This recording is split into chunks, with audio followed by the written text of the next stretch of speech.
இந்த சாதிவாரி கணக்கெடுப்பு அது ரெண்டாட்டா பேசுவோம். அது வேணாம், முதல்ல சாதி அது அரசியல் இது பேசுகிறோம். இப்போ நம்ம இந்த விஷயத்தை எங்கிருந்து கொண்டு வரணும்னு நான் பார்க்குறேன்னா, ஒரு 77 வருஷத்துக்கு முன்னாடி உள்ள வரலாற்றை பார்க்கணும். இப்போ உள்ளதில்லை. அம்பேத்கரை சிலர் சொல்கிறாங்க, அம்பேத்கர் ஒரு குறிப்பிட்ட காலத்தில் இடஒதுக்கீடு எடுக்கப்பட வேண்டும், இனி அது தேவையில்லை அப்படின்னு சொல்கிறார் அப்படின்னு வைக்கிறாங்க வலதுசாரி சித்தாந்தவாதிகள். குறிப்பாக பிரமோத் மகாஜன் இல்லை சுமித்ரா மகாஜன் அவர் இருக்கும்போது ஒரு கூட்டத்தில் பேசுகிறாரு. அவர் ஆர்எஸ்எஸ் கூட்டத்தில் 10 வருஷத்துக்கு மட்டும்தான் இடஒதுக்கீடு, இதை நாம் சுய பரிசோதனை செய்து கொள்வதற்கு தவறிவிட்டோம். அவர் ஸ்பீக்கர். அது மட்டும் இல்லை, ஒரு முறை 20 ஆண்டு எக்ஸ்டென்ஷன் அப்படிங்கிறதெல்லாம் நீங்கள் கூட்டிகிட்டு போயிட்டே இருந்தீங்கன்னா நாடு என்ன ஆகுங்கிறத வெளிப்படையாகிறாங்க. எல்லா வலதுசாரி சித்தாந்தவாதிகளும் இந்த கொள்கையில் உறுதியாக இருக்காங்க. பட் அரசியல் ரீதியாக அவர்கள் சொல்வார்கள் தேவை என்பது அது ஒன்றும் மாற்று கருத்து அல்ல. பேராசான் அம்பேத்கர் என்ன சொல்கிறாரு, இந்த சாதியை ஒழிக்காத வரை அவர் என்ன சொல்கிறாரு, the system, the untouchability, the manifestation of Hindu religious society, inequality, annihilations of the caste. உண்மையிலே இந்த சமத்துவமும் மோசமான பார்வையையும் சாதி என்பதிலிருந்து ஒழுக்கப்படாத வரைக்கும் இந்த சமத்துவம் இருக்காது. சாதி அழிக்கணுங்கர். நல்லா கவனிங்க. அவருடைய பேச்சுக்கள் ரொம்ப ரொம்ப கடுமையாக இருக்கும். படித்து பார்க்கக்கூடிய அளவுக்கு இருக்கும். ஒரு முறை அவருடைய பாதிப்பு தண்ணீர் குடிப்பதற்கு நிற்கிறார். பலமுறை அந்த தண்ணீரை திறந்து விடுவதற்கு அவர் கை வைக்க முடியாது. பல நாட்கள் கண்ணீர் வரக்கூடிய கதை. இந்த சிறுவன் தண்ணீர் குடிக்காமலே திரும்பி வருகிறான். ஏனென்றால் தண்ணீர் தொட்டியில் அவன் கை வைக்க முடியாது. அந்த உயர் சாதிக்காரர் தான் தண்ணீர் தொட்டி ஊற்றுவார். இப்படிப்பட்ட கொடுமைகளின் பாதிப்பு தான் காந்தியோடு அவருக்கு முரண்பட்ட கருத்து இருந்தது. சொல்லுங்கள். நீங்கள் ரொம்ப அருமையாக சொன்னீங்க. ஃபஸ்ட்டு அந்த அனிலேஷன் ஆஃப் கேஸ்ட் என்ற வார்த்தை இன்னைக்கு இருக்கிறவங்க திரும்பி அவங்க டெய்லி அவங்க எது சொல்கிறாங்களோ இல்லையோ டெய்லி அதை தயவு செஞ்சு நினச்சி பார்க்கணும். ஏன்னா இது ஒரு மேலிஃபைட் நரேட்டிவ். அம்பேத்கர் அவர்கள் 10 வருஷத்தில் ரிசர்வேஷன் எடுக்கணும்னு சொன்னதெல்லாம் ரொம்ப மேலிஃபைட் நரேட்டிவ். ஏன்னா அம்பேத்கர் அவர்கள் கிளியராக சொல்லியிருக்காரு, இது ரிட்டன் கான்ஸ்டியூஷனல் அமெண்ட்மெண்ட்ஸில் எடுத்துகிட்டு வரணும். அமெண்ட்மெண்ட்ஸாக எடுத்துகிட்டு வந்தால் தான் இந்த மக்களுக்கு கான்ஸ்டியூஷனல் கேரண்டி இருக்கணும்ட்டு அதை அமெண்ட்மெண்ட்ஸாக எடுத்துகிட்டு வரணும்னு சொல்லியிருக்காரு. மக்களுக்கு அந்த ஜாதி ஒழிகிற வரைக்கும் அவங்களுக்கான உரிமைகள் இருக்கணும்னு ரொம்ப கேர்ஃபுல்லாக அம்பேத்கர் அவர்கள் சொன்ன வார்த்தையை இன்று இந்த பிஜேபியை சார்ந்தவர்களோ இந்த சுமித்ரா மகாஜன் அவர்களை போன்றவர்களோ திரும்பி இந்த மாதிரி ஒரு பொய்யான நரேட்டிவை கன்ஸ்ட்ரக்ட் பண்ணிகிட்டே வராங்க. இது என்னன்னா கேஸ்ட் ரொம்ப சோஷியல் ரியாலிட்டி. இன்றைக்கி கேஸ்ட் ரிசர்வேஷன் 75 ஆண்டுகள் இன்னும் ஜாதிய கொடுமைகள் முடியல. இன்னும் அது பல ரூபங்களில் மாடர்னைஸ் ஆகிட்டே வருது. பல ரூபங்களில் அதாவது ரொம்ப இம்ப்ளிசிட்டான ஃபார்மில் அது எவால்வ் ஆகிட்டே இருக்குது. பல டே டு டே லைஃப்பில் ரொம்ப அதை எக்ஸ்பீரியன்ஸ் பண்ணலாம். ஆனால் இவங்க இருக்கவங்களாம் ஒரு ஃபால்ஸான நெரேட்டிவை கன்ஸ்ட்ரக்ட் பண்ணுறாங்க. ரிசர்வேஷனை முடிக்கணும், ஜாதி தேவையில்ல, இந்த சர்டிஃபிகேட்டில் இது பண்ணால் ஜாதி ஒழிஞ்சிடும்ன்ற மாதிரி ஒரு பல தப்பான கருத்துக்களை எடுத்து வைக்கிறாங்க. இது நடைமுறைக்கோ இல்லை ஒரு ஜாதியை ஒழிக்கணுன்ற எண்ணத்துக்கோ என்றைக்குமே அது ஒப்பாகாது. ஏன்னா இந்த கேஸ்ட்டை ஒழிக்கிறதுக்கு ஒரு 3 ஸ்டெப்பாக இருக்குது. டாக்டர் அம்பேத்கரோட எழுத்துக்களோ இல்லை அவரோட சித்தாந்தத்தில் தான் நம்ம கற்றுக்கலாம். முதல்ல ஜாதியை ஒழிக்கணும்னா இந்த ஜாதிய கட்டமைப்பு இருக்குது பார்த்தீங்களா, ஒரு மிகப்பெரிய சமத்துவமின்மையை கட்டமைச்சிருக்கு. சமூகங்களுக்கிடையே ஒரு பெரும் தனி அது ஒரு ஹைரார்க்கியல் பிரமிட் ஸ்ட்ரக்சர், ஒரு ஹைரார்க்கி ஸ்ட்ரக்சர். இந்த ஸ்ட்ரக்சர் என்னன்னா பல 100 வருஷங்கள் ஆனாலும் உடைக்க முடியாத அளவுக்கு ஒரு சமத்துவன்மையை கிரியேட் பண்ணியிருக்கு. என்னன்னா இந்த ரிசர்வேஷன், இந்த உரிமை, இந்த ரிசர்வேஷன்ஸ்லாம் எதுக்குன்னா இந்த சமத்துவமின்மையை ஃபஸ்ட்டு க்ளோஸ் பண்ணணும். நீங்கள் வெறும் சர்டிஃபிகேட்டை ஒழிக்கிறதுலையோ இல்லை எதுனாலையோ ஜாதி மறையாது. இந்த ஜாதிக்கு நடுவில் இருக்குது பார்த்தீங்களா சமத்துவமின்மை, இந்த சமத்துவமின்மையை ஒழிக்கணும். அதுக்கு தான் ரிசர்வேஷன் தேவை. ஏன் ஒரு எக்ஸாம்பிள் சொல்கிறேன். இன்றைக்கி பர் கேபிட்டா வெல்த்தில் பார்த்தோன்னா பொதுப்பட்டியலில் இருக்கவங்க 8 லட்சம் சில்லற ரூபாய், அதே ஓபிசி பட்டியலில் இருக்கவங்க பர் கேபிட்டா வெல்த் இந்தியாவில் 4,4,4,4 லட்சம் கிட்ட வரும்.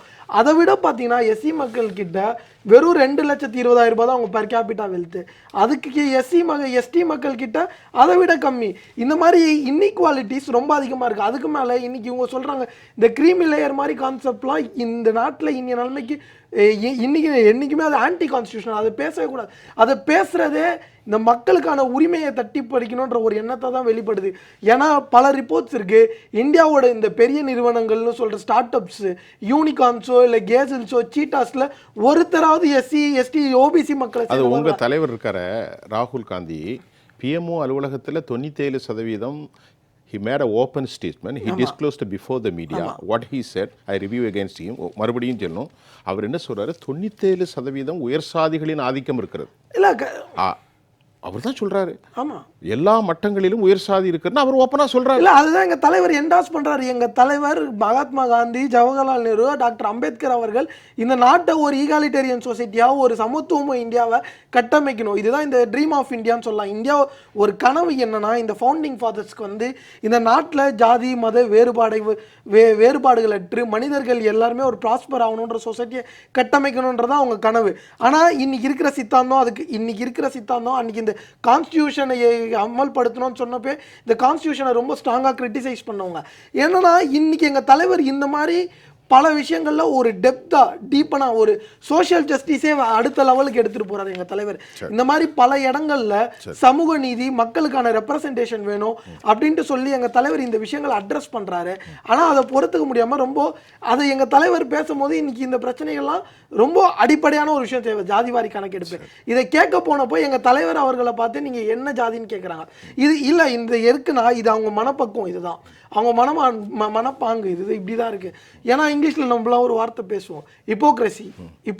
இந்த ஹிப்போக்ரஸியோட உச்சம் யாருன்னா பிஜேபியும் ஆர்எஸ்எஸும் தான். இவங்க இந்த வகையில இப்படி பேசுவாங்க. ஆனா நடைமுறையில பார்த்தீங்கன்னா தமிழ்ல சொல்லுங்க, கபட வேடதாரிகள். ராமநாதன் கபட வேடதாரிகளா இல்லையான்னு இல்ல, அதுக்கோட பீக் யாருன்னு கேட்டீங்கன்னா பிஜேபி அவர்கள் தான். ஏன்னா நீங்க இன்னைக்கு இதை பேசுறீங்க சார், சென்ட்ரல் கவர்மெண்ட் பேக்லாக் வேகன்சிஸ்ல எஸ்சி எஸ்டி ஓபிசி மக்களோட 50% மேல வேகன்சி அப்படியே இருக்கு. அதை ஃபில் பண்ணீங்களா? நீங்க தானே இருக்கிறீங்க, 3வது வாட்டியா ஆட்சிக்கு வந்திருக்கீங்க, இது வரைக்கும் ஒரு ஸ்டெப் எடுத்திருக்கீங்களா அதை ஃபில் பண்றதுக்கு? இந்த சென்ட்ரல் இன்ஸ்டிடியூஷன் கல்வி நிறுவனங்கள்ல 45% வேகன்சிஸ், அதுவும் எஸ்சி எஸ்டி ஓபிசி மக்களுக்கான வேகன்சி காலியா இருக்கு. நீங்க அவங்களுக்கான சமூக நீதிக்கோ இல்ல அவங்களோட முன்னேற்றத்துக்கு ஒன்னுத்துக்குமே குரல் கொடுக்காத இந்த அரசு தான் இப்படி பண்ணிட்டு இருக்கு. விஜயகிருஷ்ணா, சரி, எஸ்சிக்கு மட்டும் ஒரே ஒரு கேள்வி. விஜயகிருஷ்ணா, நாகப்பா ஆகஸ்ட் 25, 1949 அவர் ஒரு தலித் பிரதிநிதி ஆந்திரால இருந்து ஒரு கோரிக்கை கேட்கிறார் பேராசான் அம்பேத்கர்ட்ட, ஐயா 150 ஆண்டுகளுக்கு அரசியல் எதை ஒதுக்கீடு வேணுங்கிறார். அதுக்கு பதில் சொல்றாரு அம்பேத்கர், தனிப்பட்ட முறையில் நீண்ட காலத்திற்கு இடஒதுக்கீடு வேண்டும் என்பது எனது தனிப்பட்ட கருத்து.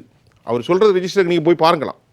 ஆனால் தாழ்த்தப்பட்டோர் முன்னேற்றம், அவர்களுக்கான வாழ்வு வரம்புகளை நீடிக்க அரசியலமைப்பில் நான் வழி செய்கிறேன் என்று அம்பேத்கர் அவர்கள் ரெஜிஸ்டர் பண்ணிட்டார். சொல்லுங்க, நீங்க என்ன கருத்து நேரமாக சொல்லுங்க. இல்லை, ஃபர்ஸ்ட் நீங்க சொல்லுங்க. சார் சொன்னதுக்கு ஒரு விஷயம் சொல்லிடுறேன். 30 லட்சம் பேக்லாக் வேகன்சி கவர்மெண்ட்ல இன்னமும் இருக்கு. நீங்க செக் பண்ணிக்கலாம். 30 லட்சம் போஸ்ட், 35 லட்சம் போஸ்ட் தான் சொல்லி முடிங்க. மொத்தமே ராணுவ வீரர்கள் உட்பட 35 லட்சம் போஸ்ட் தான் மொத்தமே. அதுல எப்படி 30 லட்சம் போஸ்ட் பேக்லாக் இருக்கு? நேரம் முடிஞ்சது, தப்பா சொல்லக்கூடாது சார். குமார் சார் சொன்னாரு, சரிங்களா? அதாவது இந்த கேஸ்ட் இருக்கு பாத்தீங்களா, அதான் வாய்ப்பு பார்த்தீங்களா, ஆப்பர்ச்சுனிட்டிக்கே ஒரு யாத்ஸ்டிக் வச்சுருந்தாங்க. நீங்கள் இன்னைக்கு பாருங்கள், யூபியில் நம்ம அம்பேத்கர் அனுபவித்த கொடுமைகள் பற்றி பேசுகிறோம். யூபியில் ஒரு சின்ன பையன், அவங்களோட பிரின்சிபல், அவர் வேற உயர் ஜாதியை சேர்ந்தவர், அவரோட இதுலேருந்து தண்ணி எடுத்து குடிச்சான அவனை போட்டு சாவர அளவுக்கு அடிச்சிருக்காங்க. சக நண்பர்கள் கூட யூபியில் கிரிக்கெட் விளையாடின ஒரு பையனை போட்டு இது பண்ணியிருக்காங்க சார். ஐஐடில குடிநீர் தொட்டியில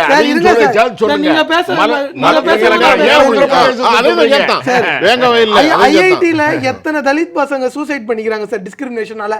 இங்க வாய்ப்புக்கே ஒரு யாத்ஸ்டிக் இருக்கு சார். இங்க யாரு கல்வி கற்கணும்னே ஒரு யாத்ஸ்டிக் இருந்தது, அதை கான்ஸ்டிடியூஷன் தான் உடைச்சிருக்கு. இந்த சோஷியல் பினாமினனை உடைக்கிறதுக்காக தான் இன்னைக்கு போராடுறோம். பேசுவோம் நம்ம. இந்த சோஷியல் பினாமினனை மாத்தணும், ஒரு ஈக்வாலிட்டி சொசைட்டியை இது பண்ணோம் தான் பேசுறோம். ஆனா ராம்குமார் சார் பேசுறலாம் ரொம்ப கவுண்டர் ப்ரொடக்டிவான ஆர்குமெண்ட்ஸா இருக்கு. அதாவது வந்து இந்த காஸ்ட் வந்து ஒரு 2 சென்ஸை கொடுக்கும். உங்களை ஒரு சின்ன குரூப்புக்குள்ள sense of belonging and sense of isolation. உங்களை ஒரு அந்த ஜாதிய மனப்பான்மையில் இருக்கவங்க ஒரு சின்ன குரூப் கூட தன்னை இணைச்சுப்பாங்க. ஆனா ஒரு பெரிய சமுதாயத்துல இருந்து தன்னை விலக்கிக்கிறாங்க. இது வந்து இப்போ அந்த மக்கள் ஹாஸ்டல்ல பார்த்தா தனித்திருக்கிற காரணம் என்ன? அப்படிப்பட்ட ஒரு நிலைக்கு உருவாக்கப்பட்டிருக்கிறார்கள், தள்ளப்படுகிறார்கள். அதுதான் ஒரு சோஷியல் பினாமினான்னு ஒரு நண்பனோடு இருந்து ஒரு காலத்தை ஒரு நல்ல மெமரிஸை கிரியேட் பண்ணாம நிறைய நாலேஜை ஷேர் பண்ணிக்கிறத விட்டு நீங்க இந்த மாதிரி ஒரு விஷயம் விஷயங்களை முன்னெடுத்து வச்சு அவனுக்கு தகுதி இல்லை அது இல்லை இது இல்லைன்னு சொல்றீங்க. என்ன சார் நீங்க சொல்றதெல்லாம் எப்படின்னா எங்கேயோ இருந்த ஒருத்தரை கூப்பிட்டு வந்து இந்தாங்க நீங்க ஐஐடியில் படிங்கன்னு சொல்ற மாதிரி இருக்கு. அதெல்லாம் இல்லை, அந்த சலுகைகள்லாம் இல்லை, அவங்களுக்கான உரிமைகள் அதுக்குன்னு கிரைட்டீரியாஸ் இருக்கு. எல்லாருமே அதை சாட்டிஸ்ஃபை பண்ணி கம்ப்ளை பண்ணி தான் வராங்க. ஆனால் இந்த மாதிரி கவுண்டர் ப்ரொடக்டிவ் ஆர்கியூமெண்ட்ஸை வைக்காதீங்க. ஒரு ஜாதி இல்லாத சமுதாயத்தை உருவாக்கணும். அதுக்கு முதல்ல ஜாதியினால ஏற்பட்ட சமத்துவமின்மையை நம்ம சரி செய்யணும். இந்த ஜாதியினால ஏற்பட்ட சமத்துவமின்மையை சரி செஞ்சு ஒரு நல்ல ஒரு ஒற்றுமையான சமுதாயத்தை கட்டமைக்கணும் சார்.